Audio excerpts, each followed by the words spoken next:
Voting isn't just going to the polls anymore on election day. Options like early voting, mail-in voting, and ballot drop boxes are available to more voters and are growing in popularity. How to Vote is a tool created by Democracy Works, and it breaks down the options your state offers by forecasting a ballot, empowering you to decide where and when to vote. Democracy works best when we all vote, but misinformation and confusion about election procedures have resulted in low voter turnout. How to Vote takes the guesswork out of the voting process. It is easy to use and helps folks from all over the country overcome many of the process barriers to voting. It is committed to helping you vote no matter what. You can use the How to Vote tool to sign up for election reminders, see what's on your ballot, get step-by-step assistance requesting your mail ballot, explore your options for returning your mail-in ballot, check your voter registration status, and find your local polling site, and make sure that you have an appropriate ID to bring with you. Decide when and where you'll vote this year at howto.vote. Hello and welcome to the formal review. Today, we will be looking at the 2018 film Solo: A Star Wars Story. Now sit back, relax, and enjoy the review.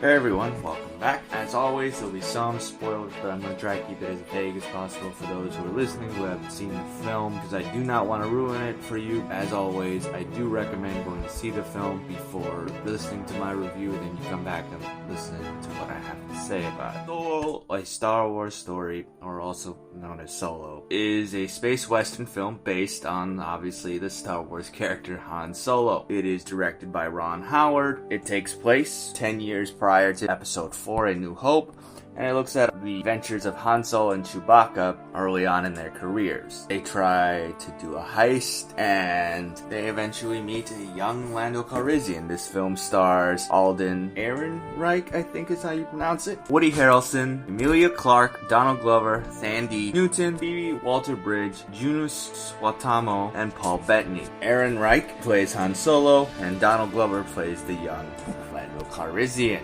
Looking over some of the backstory, obviously this film had a lot of drama. The directors were fired 4 months into the production, and Ron Howard was brought in to reshoot approximately 70% of the film. And just with that, it's surprising how well this film looks and how it works as a film overall. It is the only film that doesn't really involve the Empire as much. I think that that's kind of looking at it from a more humanistic basis. When you look at how these many characters in this entire universe are affected by the Empire, you see this. Han Solo works for the Empire at one point, but once you get past that part, they don't really talk about it very much. It's somebody who gets in and out fairly quick. He tried it, he didn't like it, so he left. This area of the world is where smugglers, gangsters are a lot more involved. They do look at it in a way where it kind of makes it more of a grounded type of film, and they're looking at these specific characters. Now, what's also really cool about this is how it dealt with the idea of slave labor, both human and cybernetic. And I think that the way they dealt with it is a way that hasn't been done before in a Star Wars film. This was one of the very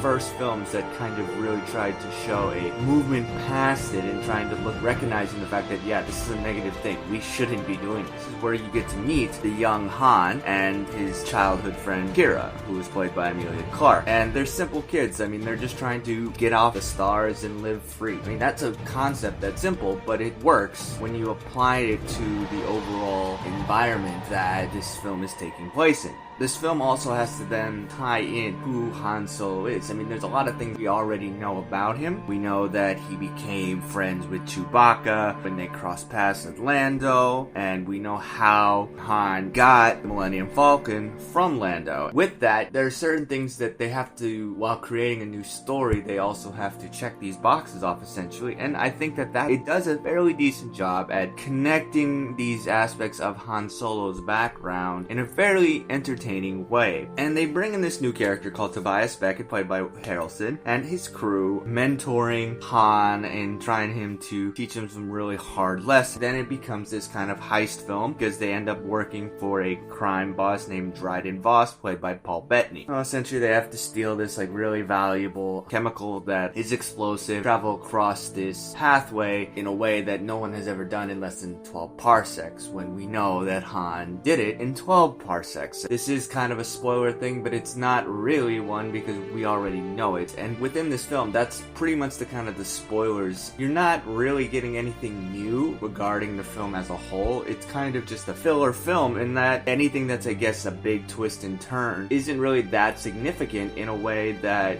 you would feel you didn't know that already. Because you know so much already about the character of Han from the previous films that anything that they try to reveal has to be connected to that because it's canon. It's not really surprising in any way. It's just about the journey of these characters, and I think Howard does direct it decently. I think that his action and visual aspects are fairly well done. I mean, he has always done fairly decent sci-fi movies, and I think that there's a lot of good production behind this. It has a lot of good things. The music's not bad. I think that Ehrenreich as Han, I think he's actually fairly decent. He has a lot of charismatic things that Harrison Ford had in his young career, and I can really see that this character is essentially a young Harrison Ford. It works out in a way that slowly brings this character to life that we all know and love. He's not going to make you forget Harrison Ford, but it kind of works how they interact with Chewie, how he has certain mannerisms that kind of flow with the character. You can see his inspiration from Harrison Ford. Emilia Clarke, I think she does a decent job in her role. Same thing goes for Woody Harrelson. Another one of the more interesting, I think, is L3. I thought she was a lot of fun. I thought she was hilarious. And she's voiced by Phoebe Waller-Bridge. I think that she's kind of a champion of droid rights, and I thought that was actually going into the whole breaking slave. That whole thing was led by her and Chewie, and I really actually enjoyed that bit. And I think that Chewie in himself, I think, was one of the stronger characters in this. And I mean, we actually get a little bit knowing on who Chewie is, and he's used a lot more. He's a pretty intense character. He's been kind of pushed to being the side character in a lot of the prior films, whereas now he's a Wookiee to be reckoned with. He can legitimately rip two characters' arm off. Yes, this has been said that he has been done before, but we were never actually shown that, and I think that that kind of was really great. I really like seeing that with Chewie. I honestly think Donald Glover, I wish that he had done more for what he was given, he did a really good job. But to say he's a star of the film is going a little far. Didn't do very much. I think that we aren't really told very much about him aside from a few little factoids that we kind of already knew. And that in lies one of the problems with this film is that it's nothing new and it just kind of intertwines into this kind of small journey film. Even with these decent performances, I think this film doesn't really put its mark in the Star Wars legacy. Not to say that it's unenjoyable, it's just not significant in a way that really makes it stand out. It's not terrible in a way. Like, I mean, some of the prequels are. Some of them are so bad they're good they're willing to make fun of. This one's just kind of there. It's entertaining for the majority of the film, though I would say it's a little bit boring in that first half of the film and then gets more entertaining as the film goes on. But for the most part, it's fairly engaging. I didn't feel overly satisfied coming out of it in looking at this film as on a necessary whole. It was cool. I enjoyed myself. It's pretty much a 2-hour fan service film that has Easter eggs in it that you kind of just, oh, that's cool. I see how that connected to the other films. Just a tie-in of these characters to the environment that knew before. And when it tries to tie into the older stuff, an audience member is going to leave the theater feeling kind of just underwhelmed. It's a fairly safe film. It's funny at times where it needs to be. It moves very quickly. Decent performances. The direction's pretty decent. It's not a bad film by any means. Is it worth rewatching again? Not really, because it doesn't really add anything. It's just a decent film that works within the environment that it's given. If you're trying to explain to somebody who Han Solo is, you can essentially do that through the original films and sequels. And then if they still have questions, then you can go back and watch it. But it's kind of more of a last resort, and you don't have to watch it. So given that, I would honestly rate this film 3 out of 5 bow ties. Now tell me what you thought of the film. Where does it fall in your rankings? Is it the best, worst, just in the middle like mine? Let me know. Talk to me on Twitter, talk to me on Facebook, talk to me on Instagram. The URL is all the same, at The Formal Review. So until next time, I'll see you at the movies. Take care, guys. Thanks for tuning in to this episode of The Formal Review. We hope you'll join us again.